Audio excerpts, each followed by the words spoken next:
Você sabia que não ter cartão de ponto ou ter um cartão de ponto errado pode custar caro? A gente vai explicar isso para vocês. Mas antes dessa explicação, eu preciso dizer, na realidade, que lá no escritório acontece muito quando chega uma reclamação trabalhista. O empresário, ele já vem dizendo assim: "Ah, mas eu estou com tudo em dia, o funcionário não tem o que reclamar e tudo". É a reação mais comum de um empresário. E vem o processo, nós temos que calcular, ele não entende o que está acontecendo e porque achava que não devia mais nada. Então, é exatamente aí que entra o meu trabalho, porque muitas vezes o empresário, ele não está errando nem é por má fé, é por desconhecimento de como é que funciona a justiça do trabalho no Brasil. E, por exemplo, um ponto que gera muitas ações, horas extras. Muitas horas extras acontecem de gerar ação por desconhecimento do empresário de como pagar corretamente, né, na justiça trabalhista são mais de 200.000 processos por ano só com esse tema. E isso começa justamente porque não tem um cartão de ponto que reflete a realidade, não tem um cartão de ponto que está correto ou às vezes nem tem o cartão de ponto. E o cartão de ponto ele é muito importante justamente para essa questão de horas extras, porque eu vou fazer aqui uma analogia para ficar bem claro. Você vai ao mercado e faz compras, diversos itens. Aquele cupom fiscal que você recebe no caixa no momento em que você paga é o que comprova cada item que você comprou, correto? Se você perde aquele cartão ou se você não tem aquele cartão e alguém te acusa de não ter pago por algum item daquela compra, como é que você prova? Então, nesse caso, a palavra dele vai valer mais do que a sua, né? Já que você não tem mais o documento. Exatamente. Então, uma forma na Justiça do Trabalho, de provar que a empresa pagava corretamente, é ter estes cartões de ponto, ter a folha de ponto, porque sem ela, é a palavra do empregado contra a sua, né. Então, não ter o cartão de pontos acaba sendo um problema para a empresa. E nesse caso, o empresário ele fica olhando aquela conta que é feita do cálculo e não entende. Por quê? Das horas extras, porque muitas vezes o empregado ele trabalha além da sua jornada e essas horas elas têm um percentual de no mínimo 50%. E tem algumas convenções coletivas ou algumas categorias que pagam até valores diferenciados. Eu já vi percentual aí de 60%, de 75%. E tem empresas que não fazem esse apontamento correto desse percentual. Então me conta quais são os erros mais comuns que você enxerga quando pega um processo de horas extras para calcular. O primeiro ponto é esse, o percentual errado, né, o percentual que não é observado para aquela categoria ou para aquela empresa, né, por conta de convenção coletiva ou por conta do percentual mínimo da legislação, que é 50% e de repente tem alguém lá pagando 40%, né, eu já vi isso de às vezes confunde, porque a gente tem outros percentuais na legislação e a pessoa faz aquele cálculo de forma indevida. Então esse acho que é o principal, a questão do percentual. Outros pontos é não pagar pela quantidade correta de horas que foram laboradas. Às vezes a pessoa fez ali 2 horas, 2 horas e meia, 3 horas e não são todas essas horas, nem todas essas horas são remuneradas da forma correta. Então isso é um outro ponto assim que gera muito pedidos de horas extras na justiça. Mas então, nesse caso, é porque a empresa não teve essa orientação e não sabe, não tá claro para a empresa que tem esse erro. Exatamente. Muitas vezes é por pura falta de desconhecimento da legislação, mas que, se não é feito corretamente, ela vai ser condenada àqueles pagamentos. Então, ela precisa se organizar, ela precisa ter. E quais são os outros erros? Tá, outros erros são aqueles minutinhos que ninguém conta. Por quê? O empregado ele tem um limite de até 10 minutos por dia, né? 5 minutos na entrada, 5 minutos na saída. Esses 5 minutos ele pode ser tanto de bater o ponto antecipado ou atrasado, né? Só que às vezes prorroga aquela jornada em 12 minutos, em 15 minutos. Esses minutinhos, eles são horas Não, extras. peraí, deixa eu ver se eu entendi. Então, a hora extra não é contada aqui no relógio de 60 minutos? Qualquer minuto que passa vira hora extra? Não qualquer minuto, tem uma margem. Até 5 minutos não seria pago, nem se ele batesse 5 minutos antes, nem 5 minutos depois. O problema é que às vezes ele bateu 8 minutos depois. Aí os 8 minutos viram hora extra. Uma hora extra? Não uma hora extra, Proporcional? Ah, proporcional. tá. É Ok. proporcional, mas de toda forma, soma todos os dias, 8 minutos, 10 Ah, minutos, sim, 15 entendi. minutos, todos os dias. No Uhum. final, dá um valor considerável e as pessoas às vezes não se atentam justamente porque acham que não, só foram 7 minutos, só foram 10 minutinhos, só foram 12 minutinhos, tá entendendo? Entendi. Então, a soma desses minutinhos acaba gerando várias horas que não são pagas. E isso é um passivo, né? Isso é uma dívida que a empresa está ali constituindo. Uhum. Tem mais algum erro ainda? Tem mais um ponto que é as horas extras, elas geram reflexos. Reflexos em férias, reflexos em 13º, FGTS. E aí um dos erros é não pagar esses reflexos, né? Então, isso gera também uma obrigatoriedade de pagamentos. Por fim, esse acho que é o ponto talvez mais interessante que muitas pessoas desconhecem. Tem uma questão que o empregado que faz horas habitualmente, ele tem direito a uma indenização quando essas horas são suprimidas. De repente, a empresa entendeu que não faz mais sentido aquele tanto de horas extras que o empregado está acostumado a fazer e ele corta.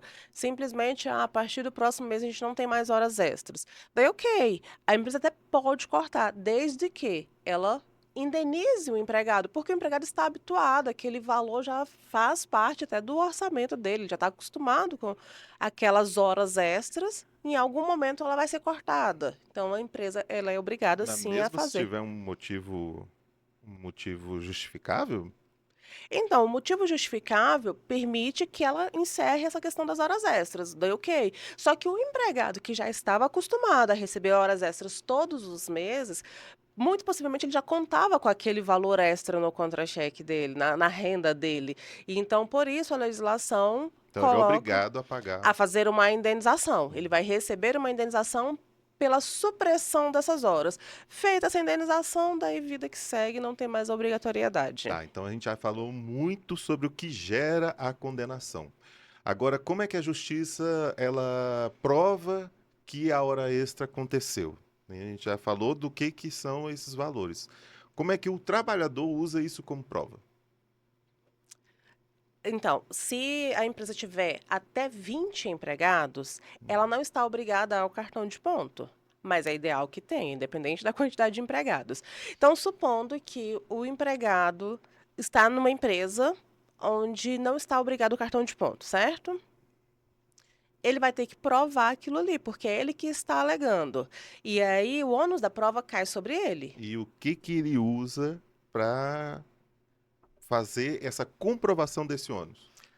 Existem algumas situações que a gente vê muito nos processos, que é, por exemplo, mensagens de WhatsApp, né? Mensagens que a empresa troca com o funcionário fora do horário de trabalho, exigindo algum trabalho, e-mails, né? A pessoa pode enviar e-mail cobrando uma resposta, cobrando a execução de algum trabalho, aquilo ali já prova, porque está fora do horário.